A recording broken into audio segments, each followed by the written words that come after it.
తప్పకుండా ఈ పని నేను ఎలా చేస్తా నేను. అప్పుడు దేవదూతలు అన్నారేమో, ఒకవేళ ప్రభా నీతో మాట్లాడే టైం ప్రజలకి ఆడుంది ప్రభా, నీ మాటలు వినగలిగే విధంగా ప్రజలు ఉన్నారా ప్రభా అని చెప్పి దేవదూతలు అన్నారేమో. అప్పుడు దేవుడు అంటున్నాడు, కాదు కాదు కాదు కాదు, అబ్రాహాముకు ఉన్నాడు. హల్లెలూయా.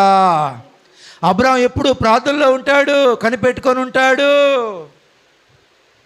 పొద్దున సాయంత్రం, మధ్యాహ్నం సాయంత్రం, ఇంకా ప్రభువు వచ్చి నాతో మాట్లాడతాడని చెప్పి ఉదయం మధ్యాహ్నం సాయంకాలం ఎప్పుడెప్పుడు ఎదురు చూస్తూ ఉంటాడు. ఆయనకి చెప్పకుండా, ఆయనతో మాట్లాడకుండా ఎలా వెళ్తాం మనం? వెంటనే ప్రయాణం ఆపేయండి అన్నాడు దేవుడు. వెంటనే ప్రయాణం, మీకు అర్థమైందా? ప్రయాణం ఆపేస్తాడు దేవుడు కొన్నిసార్లు. ఎందుకో తెలుసా?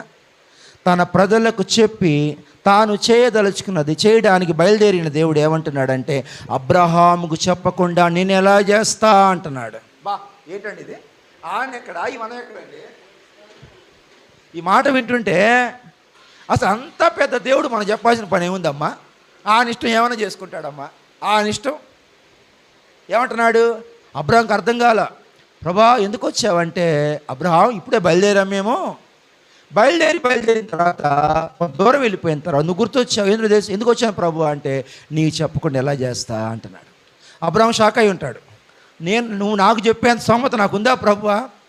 సృష్టి నీది, మా ప్రకృతి నీది, అధికారం నీది, నువ్వు ఏం చేయదలుచుకుంటే నాకు చెప్పకుండా ఎలా చేస్తానంటున్నావు ప్రభు అని చెప్పి. ఆమేన్. బా అది దేవుని ప్రేమ అంటే.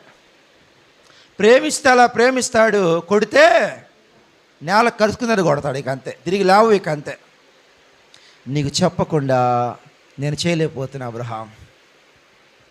నన్ను ఎవడు ఆపలేడు, కానీ నీ ప్రేమ నన్ను ఆపేస్తుంది. నీ దీనత్వం, నీ జాలి, నీ దయ, నీ ప్రార్థన నన్ను వెళ్ళకుండా ఆపేస్తుంది. అబ్రహాం నీకు చెప్పకుండా ఉండలేకపోతున్నాను. చెప్పు ప్రభు అంటే, ఏమి లేదు, సొదొమ గొమొర్రా పట్టణాలు పాపంతో నిండిపోయినాయి.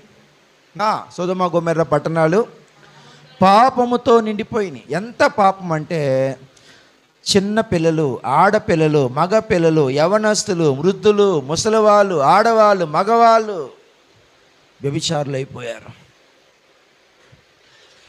భయంకరమైన బలాత్కారం జరిగిపోతుంది. అబ్రహాం చాలా టైం ఇచ్చాను, వాడి మాట వినడం లేదు. సంవత్సరాలు టైం ఇచ్చాను.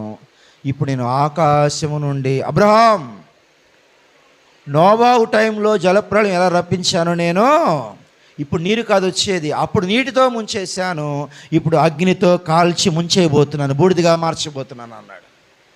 అప్పుడు అబ్రహాం